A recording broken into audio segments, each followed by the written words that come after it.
Welcome to Critical Aspects of Law Enforcement, a podcast where we dive into the physical, mental, emotional, and spiritual well-being of the law enforcement officer. Minor injury accident to the 2700 block of 156th Avenue Northeast. All right, welcome back to Critical Aspects of Law Enforcement. I'm your host, Vernon Phillips, and today on the show we have Dan Kronz. And what I'm going to do is I'm going to just turn it over to him. I'm going to let him explain just who he is, kind of give a little rundown on his background, kind of what he's done in the past, and then what he's doing now. So, Dan, I want to just turn it over to you, man. I appreciate you coming on. Thanks, Vern. I appreciate it, man. It's a pleasure to be here. I'm glad we finally got this going. So my name's Dan Kronz. I was a former Green Beret in 7 Special Forces Group. I served for almost 15 years total, multiple combat deployments to Afghanistan. Also did some deployments down to South America doing counter-narco-terrorism.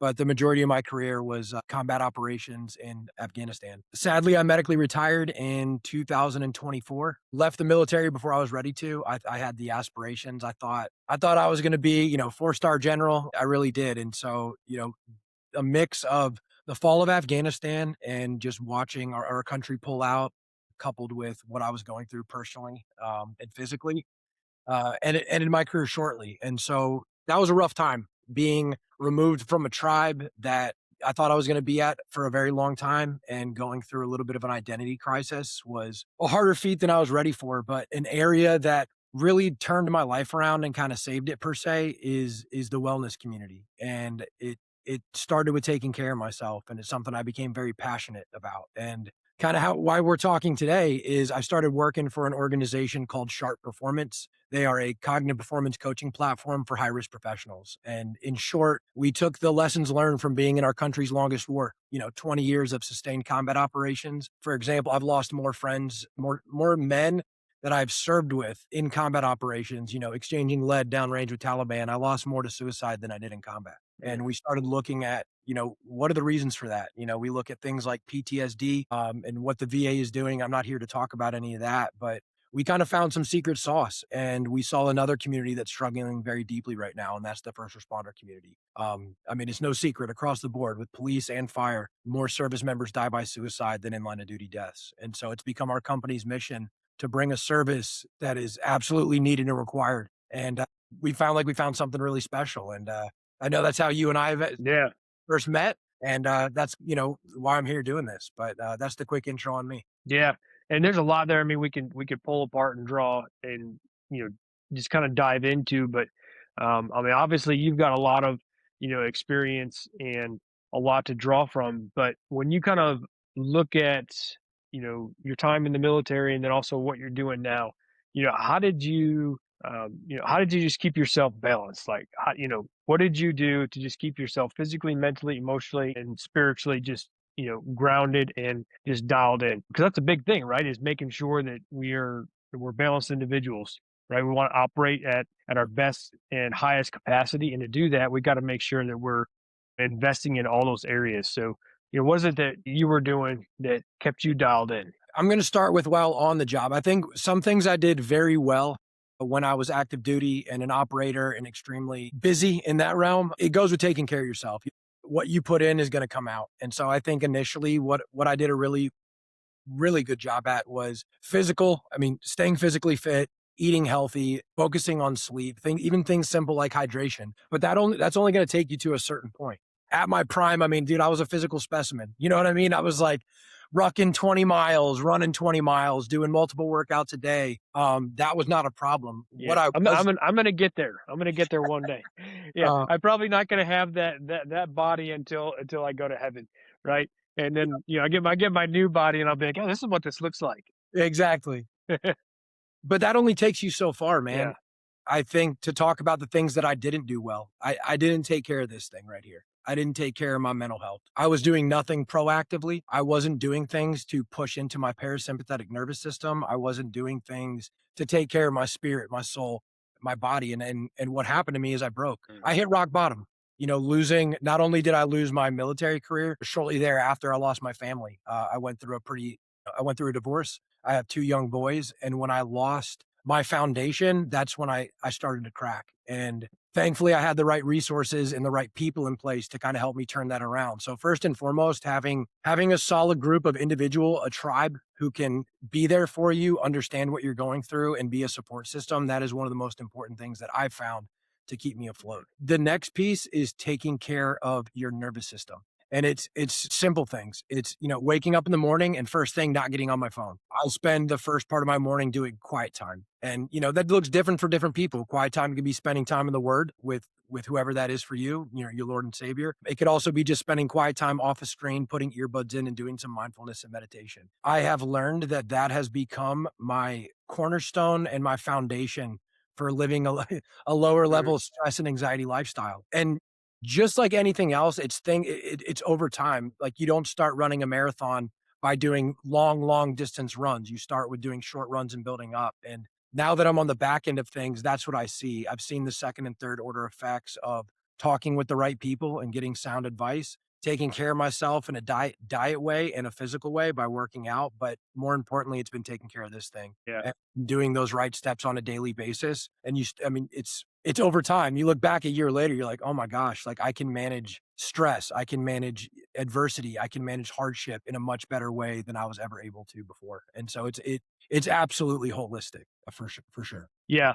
I mean, I think making sure that you're investing in yourself and taking that time is key. I mean, so you used a couple of big words, right? Parasympathetic nervous system. I mean, and so, I talk about that sometimes when I talk and do trainings and stuff, but it's like, probably just like in the military, in law enforcement, they're never taught how to engage their parasympathetic nervous system. And for a profession where you spend so much of your time amped up, right, in that sympathetic state where you're just always going, it's like, it's dialed up. And so to learn how to self-regulate and to learn how to tap into your parasympathetic nervous system, right, to get yourself back to a baseline, just to get yourself into some recovery. It's just something that, we haven't really done a great job at teaching those coming into the profession. I mean, it's getting better, and I'm sure you probably saw that a little bit in the military too. Yes. And on that, knowledge is power. And I truly believe that. And to talk a little bit more about the parasympathetic and sympathetic nervous system for any of the listeners who might not be aware, is your brain is lazy. Your brain is a lazy piece of equipment sometimes. Normal people kind of operate right here in the middle. There's the sympathetic over here and there's the parasympathetic. And what happens to people like me and you, whether you're a police officer, firefighter, military, is you have to operate in the sympathetic so many times. Being on a call, getting off a call, fire alarm goes off, get in the truck, out of the truck, on a mission, not. And so what ends up happening is it's easier for your body just to stay in that elevated state. When you wake up in the morning, what's harder for your brain is to go full parasympathetic, and then something happens, sympathetic, back to the parasympathetic. So the way I was starting to wake up is I would wake up before my alarm. I have so much anxiety. I need to, like, I got to get dressed. I got to get changed. I got to shave. I got to get my uniform on. I got to get going. I have to, like, everything is so important. Taking that time to slow down just for a few minutes every day. And like I said before, inches make miles sort of thing. And it's something that I've learned the importance of. And it's mitigated my stress, my anxiety, to the point where when I did retire, I was going through some hardships and trying to do therapy and the right things, and got on, SSRIs and other medication to try to help mitigate that. And, a few years later, I'm not on anything. I take no medication. I'm actually out of therapy right now. What I use is a coaching service. It's another person that I can kind of meet with, but then more importantly are all the skills and tools that I use to kind of mitigate that the nervous system that has been taxed to the extreme. Yeah. I mean, that's important. I mean, just to hear you utilizing that stuff now, where you're at, but, if you don't mind, I'm going to kind of, press a little bit. So when you got out of the military, I know you said that was like, that was a rough time and there's a lot of things that were going on. If you're willing to, can you kind of walk us through a little bit of that, of like how what are some of the things that you did to get you to where you're at now? I mean, to kind of get you on the other side of that, right? Because there's a lot of people that are dealing with something that, or they're having a hard time with a particular, maybe it's a call for service, or maybe it's just a bunch of just built up calls, and they're just like, man, I don't know if I can ever get beyond this. right? How do I get past this? Yeah, no, great question. And I think the first one is going to be a little bit more personal. It might not relate to everybody, but for me, a big one was getting sober. And I say that because I know you're very aware of this, the people you work with. It is a Band-Aid, and it is a tool that we utilize to mitigate stress, help with sleep, overcome the problems that we're going through. And for me, I leaned very hard into the bottle. I'm coming up on 4 years sober. My sobriety date's June 11th, and alcohol was definitely my poison. But it's not, it's a natural thing. It's booze is a big thing in your community, in the police. It is huge within my community, special operations. And like I said, it was a Band-Aid. It was something I would use to help me go to sleep, to calm things down, to have some fun. But when you're in a profession like you and me are, and you have demons that you haven't worked through, it can end up becoming a significant problem. And even with sleep, like you're not having well-rested sleep. You're not taking care of your nervous system. And so for me, getting sober was absolutely the most important thing that I could have done. I don't think that I would be in the same state that I am now if I was continuing to drink.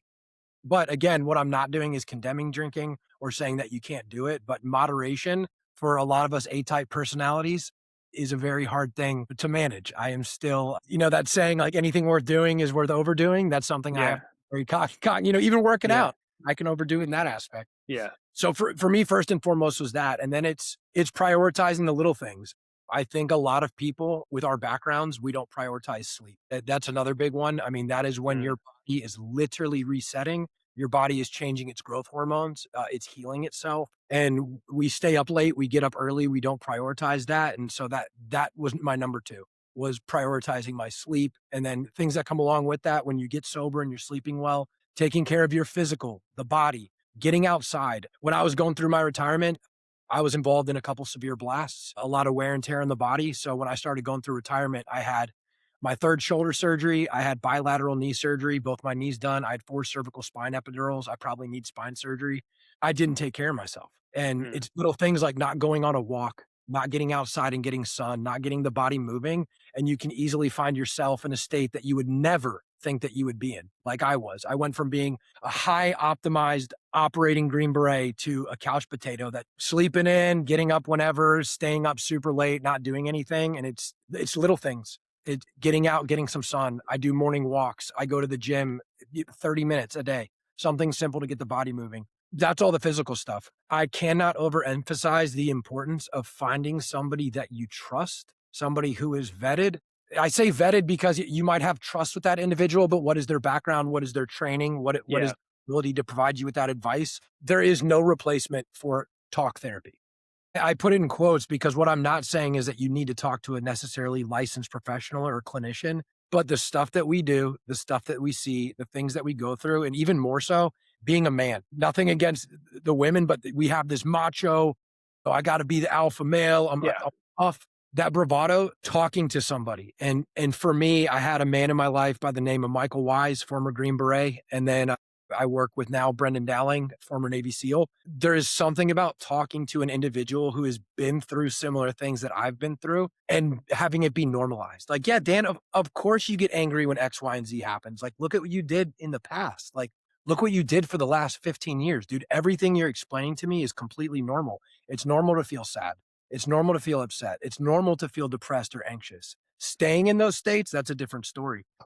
So finding an individual that is well trusted and wise in that area cannot be replaced. That is probably the most important thing I did, because the things that I got from that individual were the things that I just shared beforehand. Getting sober. I got sober because of Mike Wise. Getting better sleep, getting better nutrition, getting out there and moving around. Those are the things that came from talking to somebody else. And for me, I'm not saying this is everybody. Sometimes one of the areas I have with therapy is the person on the other end doesn't necessarily get it. There is a time and a place for therapy. I've used therapy. I still stay in touch with my therapist, but there is something about lived experience. And I know that you fundamentally understand that just from the roles and responsibilities you've had and what you do now. Lastly is finding an outlet. And I think there's outlets in many facets. It can be, I skydive. That's my main, that's how on the weekends, man, that's where you find me most of the time, is jumping out of planes. But for the day-to-day stuff outside of working out, going back to that mindfulness and meditation, there is science backed. There's proof in the pudding, whether it's getting up in the morning and doing some box breathing, getting up in the morning and doing some Wim Hof breathing, getting up in the morning and doing a 15-minute meditation, or spending time. I've gotten big into stoicism. And so what I do in the morning is I wake up and I do a stoicism journal. The last one, especially if you're starting out and you're new to this stuff, gratefulness. I can't explain it. I'm not a doctor, but there is something that chemically changes in your brain when you focus on gratefulness. And so the first thing I did is I got an app. It's free. It's called 3 Good Things. And once a day, you get in there and you write 3 good things that you're grateful for. The more that I've done it, the more that I've learned, there's something about putting it down on paper and writing it out. I don't know what that is, but there's something about writing it out on paper. And so for me, before I go to bed every night, I just write 3 things that I'm grateful for.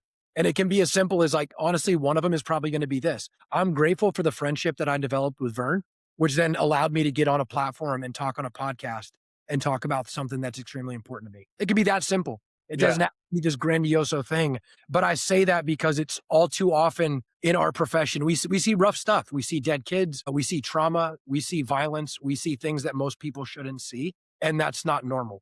And you can get in a very negative state and find yourself like, everything sucks. Nothing's good. I'm not happy. Yep. And so by focusing on that gratefulness has done wonders for me. And so I think I answered the question pretty in depth there. Yeah, no, that's awesome. No, I appreciate it. Because all that's important things to me, because, all of those things that you're talking about are, like you already said, are the things that, you can see in the first responder community as well. You can see trying to drink the demons away. Yep. Right. It's just one glass of whiskey or bourbon or whatever your choice is, right? Another one. And it's like, man, I just got to get to where I don't see this face anymore, right? Every time I close my eyes, I see this face or I see this. And it's like, and like you brought up, it's like, okay, that might help you get 3-4 hours of sleep, but it's not good sleep, right? Yes. Because what happens when you do that is you wake up 3 or 4 hours later and you're like, oh, all right, I guess I'm up now. Yep.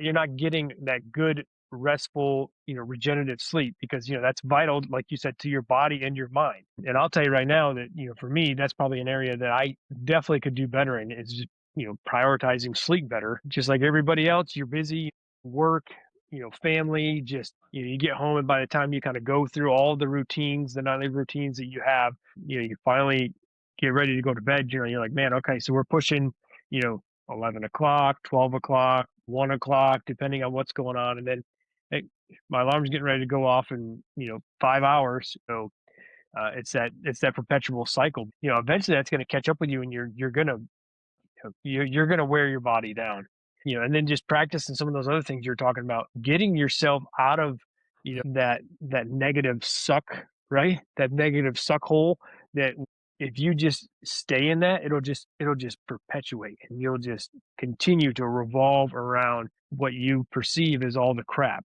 in your life, right? And all the bad but what you're grateful for, the practice of that gratitude, right? Writing those things out, putting them on paper, because then you start to realize like, okay, it's not as bad as I make it out to be. And the thing is, I just had a conversation, with a friend of mine just several weeks ago. Like we were at breakfast and I was like, hey, I got to go down to this meeting and I don't know if I want to go. It's just like, kind of like, I'm like, it's probably going to be, no, it's going to be a waste of my time. I got to drive, X amount. Long story short, afterwards, I'm like, man, I'm really glad I went because, I got to meet some really cool people, hear some really cool stories and make some really good connections. And, I texted him and I told him, I said, hey man, this is, I met this guy, blah, blah. And he's like, see, he's like, sometimes, things aren't as bad as we make them out to be. And that's what we do. Like, like some of these people that do that, I like to call them catastrophizers. Right. Yep. And first time I used that word, my wife's like, that's not a word. I'm like, oh, it's a word.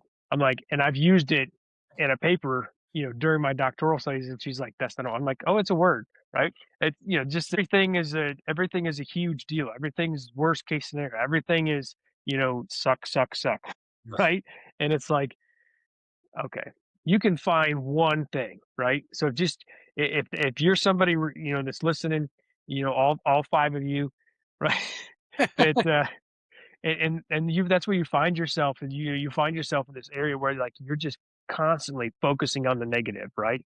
You're constantly focusing on, man, I always get stuck with these calls, or man, why do I always have the supervisors that just on me, on me, on me, or why do I always get this crap assignment? Or, you know, I want to challenge you to find just one thing. We're not even going to make you do, the full on 3 Dan thing, right? We're going to just find one thing, Yeah. right, that you can be grateful for. And it could be as simple as, man, you know what? Today I actually got a good cup of coffee from the gas station. Right. I mean, it could be something as simple as that, like, because sometimes you take a gamble. Sometimes the gas station coffee could be good, it could be bad, right? So something as simple as that. But the more that you invest that optimism in your life, right? I mean, that's just that fuel for resilience, because then every situation's not you're not just always focusing on like, okay, hey, you know what? I'm going to draw one good thing out of this call. I'm going to draw one good thing, like for your word, like out of this op, and like, man, it sucked and did not go the way we wanted it to, but let me draw one good thing out of it. And then that doesn't keep you in that just constant state of negativity. I mean, you probably dealt with it with teammates and people in first responder world deal with it, with their coworkers or their zone partners, or their, if they work detention, their pod partners and things like that. It's like, it gets old, right? Working with that person that's just in that perpetual state of just suck, right? I mean, there's no other word to put it. It's they're the Eeyore. It's like, bother, right? It's just, Yeah. Yep. I mean, and it's like, and I'm sure you've experienced that, and you and I both have probably been that person at one point or another, right? 100%. So it's like, what is your suggestion if there's somebody that that's who they're dealing with, right? That's either their supervisor, their zone partner, their their buddy, whoever it is, right?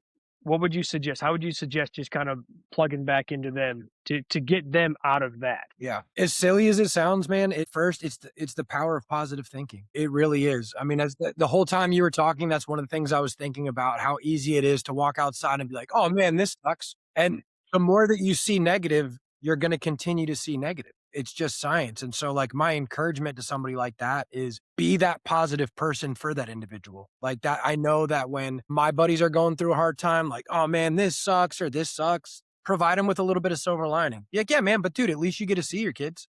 I get like, dude, my kids don't live with me. They live with their mom, but I get to see them on the weekends, and I get them all summer. I get them every spring break. I get them Thanksgiving. I get them Christmas. Like I get to see my kids every holiday when I'm not working. Do you know how great that is? And that is a positive way, instead of being, I don't get to see my kids. They don't live with me. I don't get to see them during the week. I don't get to see them when they come home from school. I miss most of their sports games, whatever it is. That's going to put me in a negative place by just thinking about that. And kind of circling back a little bit, when you were talking about the mindfulness stuff, I do want to get back into it. I would encourage them, that person, the reason I keep going back to mindfulness is how often do we operate on autopilot? You wake up, you know exactly where your phone is. You walk out, you go to the counter, you know where your coffee is, you press start, you grab the remote to the TV, you turn it on. Everything you do is it's mindless. You're just on autopilot. Yeah. And taking the time to slow down and be intentional. When you take the time to slow down and be intentional, stop and smell the roses, that's going to make you appreciate things more. So those people that are in that negative space, slowing down just a little bit can make a ton of change. And for me, one of the things that I got into, I've fallen out of it a little bit in the last year or so, but what helped me slow down and get a little bit more intentional about what I was doing was photography. And so when I talk about finding outlets and other things, like, yes, skydiving is great and it hits my dopamine, serotonin. But one thing that was really good for me with the photography was, instead of looking at the tree, I'm looking at the ants crawling down the tree that are carrying the leaves, and I can see the veins in the leaves and where they're going in the path. Taking that moment to slow down and then be like, wow, dude, that's incredible. This is absolutely incredible what I'm looking at right now. And I can capture a picture of this that's unique to me. And so that's going to make you appreciate things more. And when you can start appreciating things in a better manner, you're going to start thinking about things more positively. Yeah. And it sounds easy. So for any listeners, the 5 listeners we have, if you're not in that headspace and you are in that negative space, I've been there. I've had weeks where I can't find something positive. You know what I mean? Like, depending on where you're at in life, that can be an extremely challenging thing. Yeah. And so when I go back, it's these little changes, man. It's these little changes that make such a big difference. Yeah. I mean, and just like you, I mean, I've been there before where I'm just like, man, like super down on yourself and just like, man, like you just, we are, they always say like you're your own worst critic.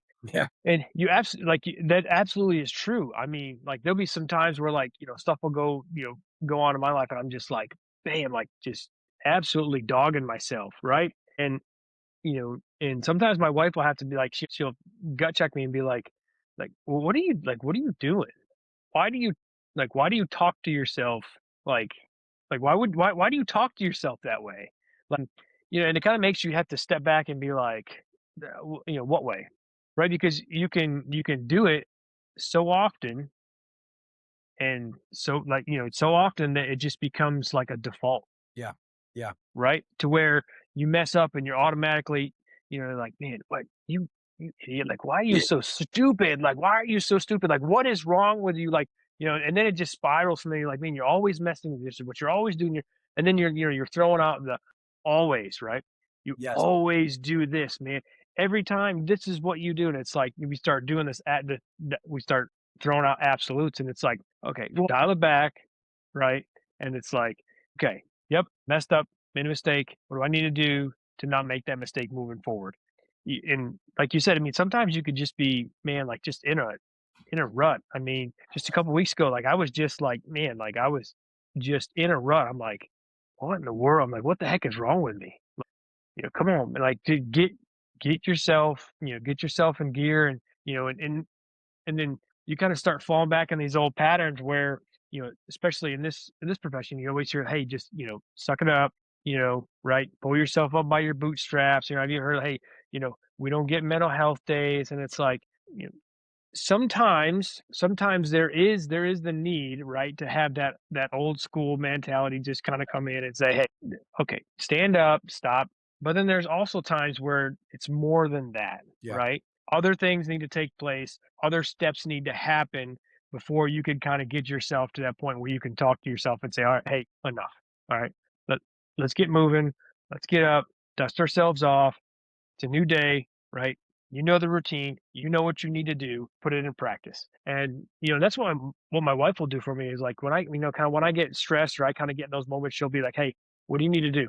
Like, you know what you need to do. What do Yeah. you need to go take a walk. You need to go jump in the cold plunge. You need to sit in the hot box. The hot box is what we call our infrared sauna. Oh yeah. It's just easier to say hot box than to try to teach our little dudes, hey, it's an infrared sauna. So they're like, oh, you guys going to the hot box, and so like there's just things that I'll do on a regular basis. I mean, like even the last like couple weeks, I've gotten back out of the habit of going out every morning and doing 5 minutes in the cold plunge.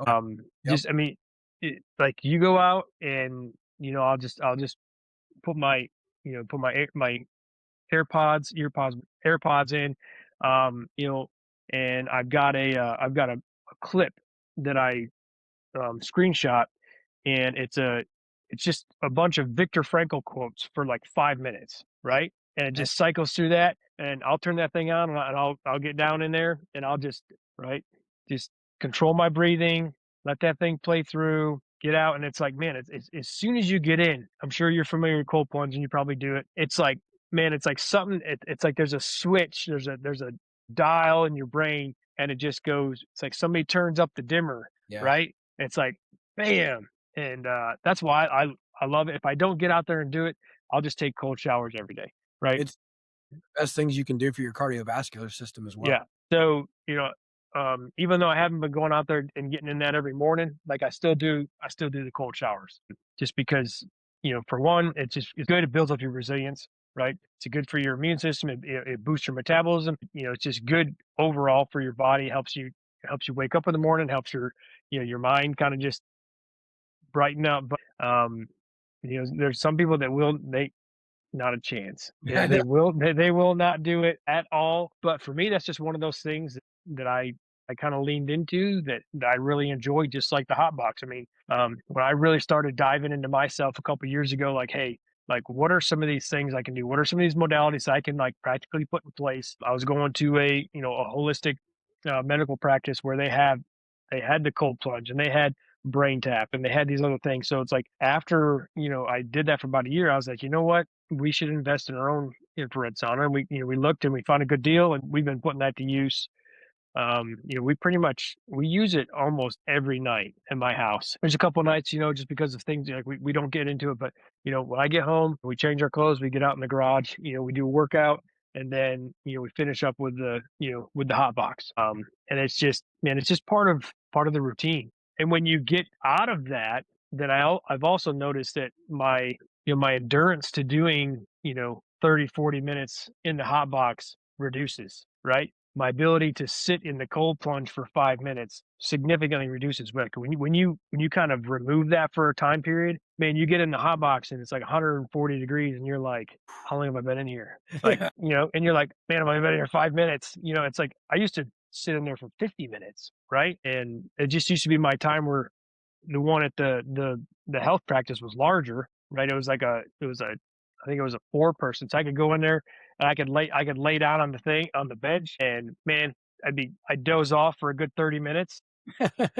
So the one we got is a 2-person. I mean, so it's comfortable, but you get out of that practice, it's like the cold plunge. You go get in, and you're like, you're just trying to do 30 seconds. So, but then once you get back into it, man, you just prolong that time, that ability to withstand that. So it's just, man, it's just doing things like that really help to keep you regulated. It For does. sure. I know for me, again, it's that knowledge. And part of it is that your autonomic nervous system, it's automatic. You can't control it, right? And you talking made me think of it. That's why I really anchor on breathing. The breath is really, you can't control your perspiration. You can't control your heart rate. And even when you're in the cold tub and it sucks and you're not doing good, by anchoring on Yep. your breath, even like you're going through stress, traffic, whatever, stopping and doing a few breaths is how you can get your autonomic nervous system to go down. And when you can learn that skill and tool, you can use it in the hot box, you can use it in the cold plunge, you can use it when you're frustrated with your partner, you can use it when you're frustrated with dealing with somebody on the street by Yep. I think breath work is the most underrated modality that we 100%. do not teach first responders, cops, firefighters. Yep. Um, what is and I already know, what is a trade craft secret of special operations individuals? I don't know. What is it? What breath work, right? Oh, yeah. I mean, dude, yes. Like, so Yeah. where I learned it is I was very fortunate when I first got to the A teams in special ops. They sent me to free dive. And for those of you that don't know free dive, you go down to past level 1. You have to go down to 66 feet, touch the kettlebell, and go up. And before that, I could probably hold my breath for like 30 seconds. And in 1 week doing a free dive course, I got my breath hold to 2.5 minutes underwater. And there is being able to control your breath is a game changer for special operators. And I Yeah. wish it was something that was taught more to our first responders. Yeah. I mean, but before you probably went into a high risk op, what was something you guys were automatically doing by default? You were probably automatically doing some type of breath work, right? Whether it Yep. was box breathing, whether it was, long, short exhale, whatever it was, you were probably already doing that and getting ready to go in there to get yourself in a right state of mind to be able to concentrate on the mission at hand and take care of what you need to take care of. But think stress shoot. Like when you get guys do a bunch of push-ups, sit-ups, do some jumping jacks, get them to shoot. Oh yeah. By learning how to get that, you'll be a better shooter. That's literally like stress shooting. And if you can bring that into your personal life, it literally does the same things. They're all tied together. Yeah. Yeah. I mean, some of the stuff I teach, I'm like, hey, look, box breathing, Yep. simple. I mean, it's simple. It's, if you can't do it yourself, there's you can find an app, you can find a YouTube video, but I mean, it's pretty simple to start getting yourself to do box breathing. It'll take a little bit to get used to, right?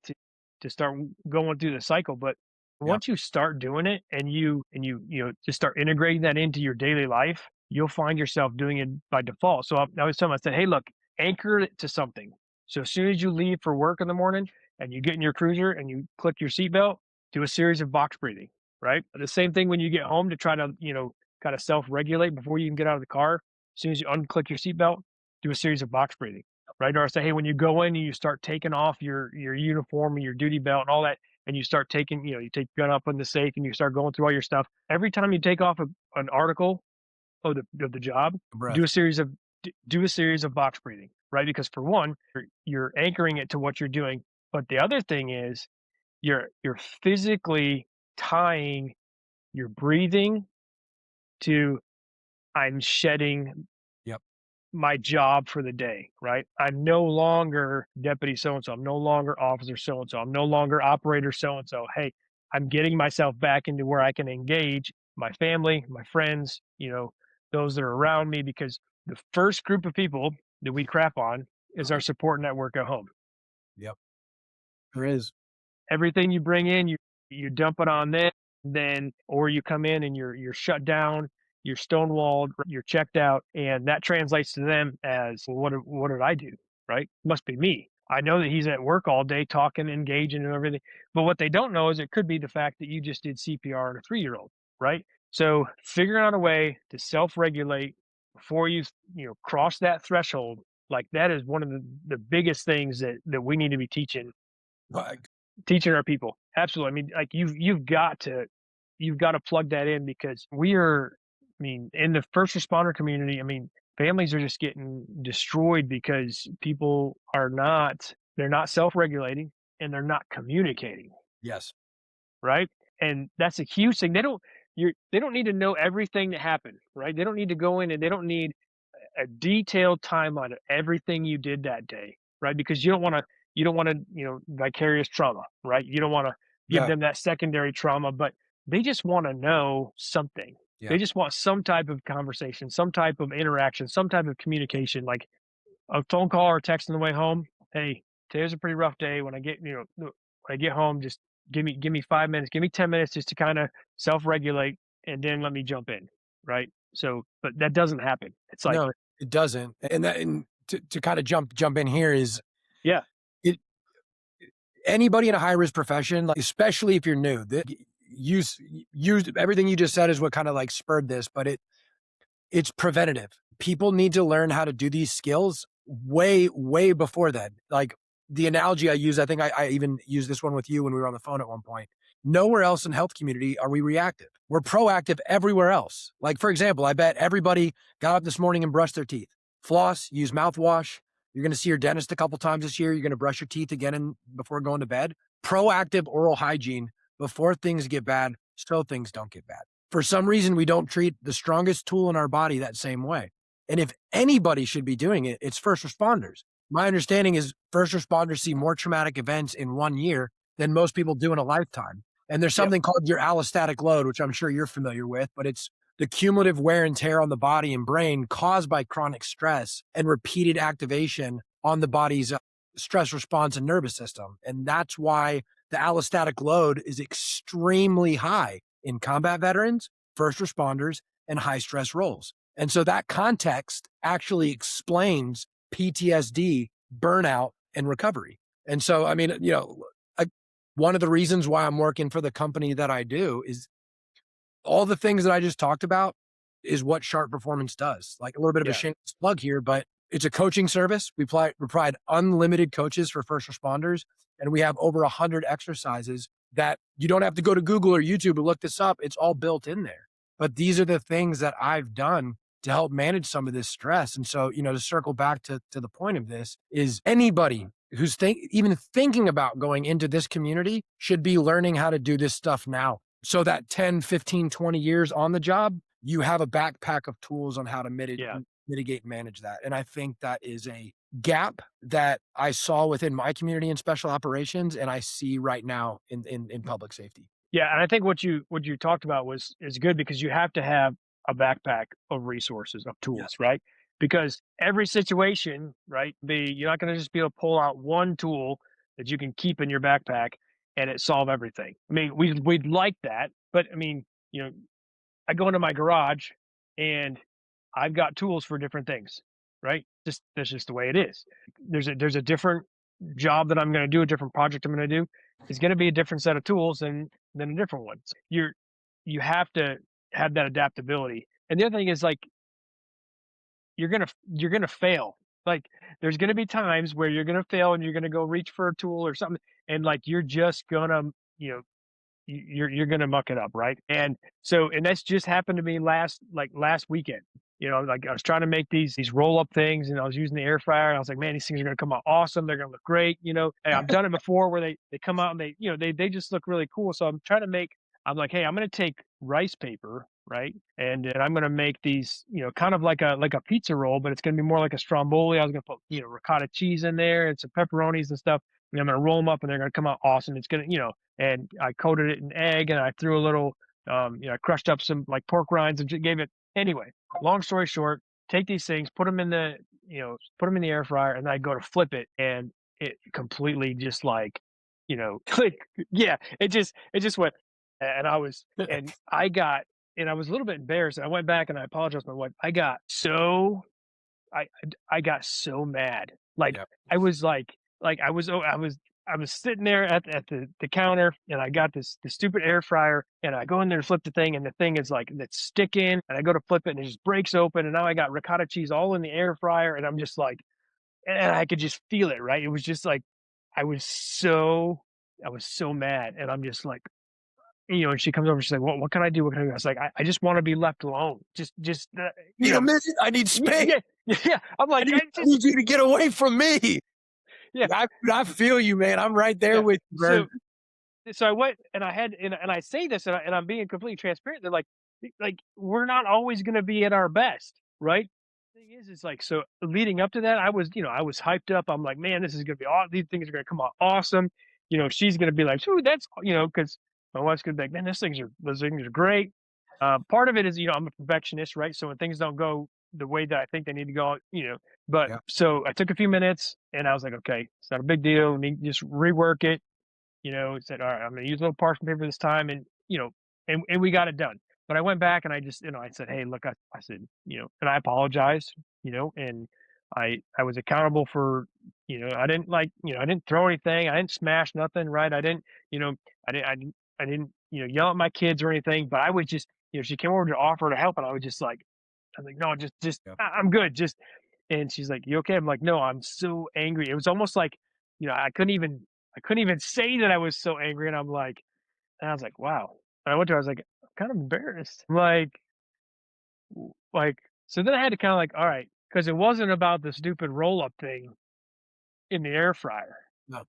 Right. And that's the thing. I kind of, had to walk back through, my day and the week, and just like, all right, like what's going on? Like, what are some of the things that I was like, okay, here. It wasn't this, right? It was some of the other things that I was already kind of frustrated with it for the earlier in the week and stuff. But I had to kind of just go and say, hey, look, that was kind of embarrassing, and I'm sorry. Like, I just got really angry, and that's the thing. And I was saying, like, sometimes you're gonna fail. Yes. And sometimes you're gonna reach in that backpack and pull the wrong tool, or you're not gonna pull any tool, right? You're like, I'm out. I put it on upside down today, and all your tools fell out. Sometimes that's how the days work. But then getting right in there, owning it, and being accountable, and saying, hey. But what you just shared is a prime example of, I'm using an example from my life of coaching. I'm not a coach. I've never been a coach. I would love to be a coach. I don't have any of the training, but I've had very similar situations that you just gave, where I was talking to my coach about, and I'm bringing this up here to use this platform as an example, is first and foremost, your reaction, that's normal. It's normal to get angry. Like, anybody would be angry if you put effort into something that you want. And then now the air fryer is all dirty. You're going to have to clean it. You don't get, like, that is a normal reaction. What is not a normal reaction is what you do with that anger. And I think a lot of men like us, we experience that, and then we feel shame. And there's a difference between guilt and shame. And so again, I mentioned stoicism earlier. One thing that helped me was working with a coach, because my anger used to be really bad. That was probably my biggest problem. And one of the things I've done to help conquer it, I still mess up and grab the wrong tool or no tool, but is identifying, okay, that just happened. That sucks. I'm angry about it. If I display anger right now, what benefit is going to come? That's by going, now I'm taking tools that we talked about today. Take a breath. I'm angry. If I show this anger, what benefit comes? Normally is nothing. Nothing is going to, and how the Stoics looked at it is, if you start displaying that anger, it kind of shows how weak you are. It shows, like, Dan, you're getting messed up because you burned something in the oven. You're that upset about that you're breaking plates in the house, like or whatever, whatever. That's not a normal reaction. And I think by having individuals in your life that you can go to and talk to about this stuff, one, it makes you feel normal to go that like you're not the only dude to lose their cool from messing something up while cooking. So hell yeah. I think being able to talk that out is a huge part too. It gives you perspective. I just had to jump on that one there. No, absolutely. And I want to be respectful of your time as we start to, because I think we could probably just keep this thing rolling, but all day. But to be respectful of your time and everything, as we kind of start to wrap this up, when you look at where you're at now and you look at, your career and, and what you're doing now, how much is your faith played a role in that? Ups and downs. So I grew up, my dad was a pastor, and being a preacher's kid can be a challenging experience. And so that's a whole other podcast. But during my time in service, it was a big cornerstone for me. I mean, like I mentioned before, I've been deployed a lot. I've been in more combat than most of my peers. I don't bring that up as a bragging point, but I've been in some tight situations. And I think if I didn't have that to lean on during those times, I don't know if I'd still be here today. But with the ups and downs, I think where I'm at right now, I've fell a little bit away from my faith. I think that came from the war in Afghanistan. When we left, that changed me, Vern. I put so much into it and I lost so much from it. When we left that country, and then the friends that I've lost, six of my teammates to suicide, and the majority of those were after the war ended. It's challenged my faith. So I'm in a weird place right now when it comes to that. I'm searching and I'm looking and I'm learning, but that's been something in and I've talked to my dad about it. Thankfully, I still have a wonderful relationship with my father. He is an excellent man. He displayed what a man should be as a father and just in general. And so he's somebody I've been talking to about it. At least right now, that is a challenge point in my life. If I, in the essence of honesty and integrity, that's what it is. Yeah, no, and I appreciate you being honest with that, because there's a lot of people that are at that point, much like in your background, all just like in first responders, where some of the things that they've seen and interacted with and witnessed really can challenge people's faith. Yep. And there's definitely a refining that happens there. But I appreciate, you being honest, and I'm going to continue to, keep in touch with you, reach out to you in any way that I can help you. Just like I know that you're more than willing to step in and help me anytime. So, but man, I appreciate it. I think it's been a great conversation. I think we've touched on a whole lot of things, and we've shared some not so great moments of ourselves, but it's all in the process of making sure that we're doing better than we were the day before. 100%.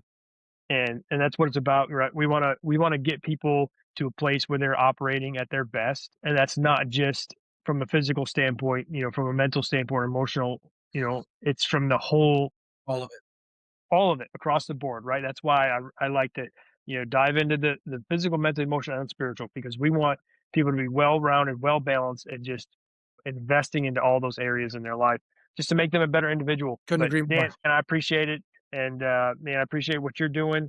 And if anybody wants to get in contact with you or have a conversation with you, is there a way that they could do that? Yeah, absolutely. Best way to reach me is going to be my email, dan@sharpperformance.tech. So it's SHARP and then performance, PERFORMANCE.tech, TECH. Please shoot me an email. I would love to jump on a call and chat more if anybody's interested. And Vern, I want to say thank you for what you do. Thank you for having this platform. I think what you do at the department, being a chaplain, my uncle was a chaplain in Charleston. Thank you for what you do for the men and women in blue, man. And thank you for appreciate it. Thank you. Yeah, absolutely. Our conversation. So, yep, me too. Thanks, man. Yes, sir. I appreciate you tuning in and listening to Critical Aspects of Law Enforcement. Remember to subscribe to the podcast and share this resource with your fellow officers. The goal of Critical Aspects is to serve, support, and sustain the law enforcement professionals. So head over to www.criticalaspects.org for more resources and information. And as always, God bless and be safe.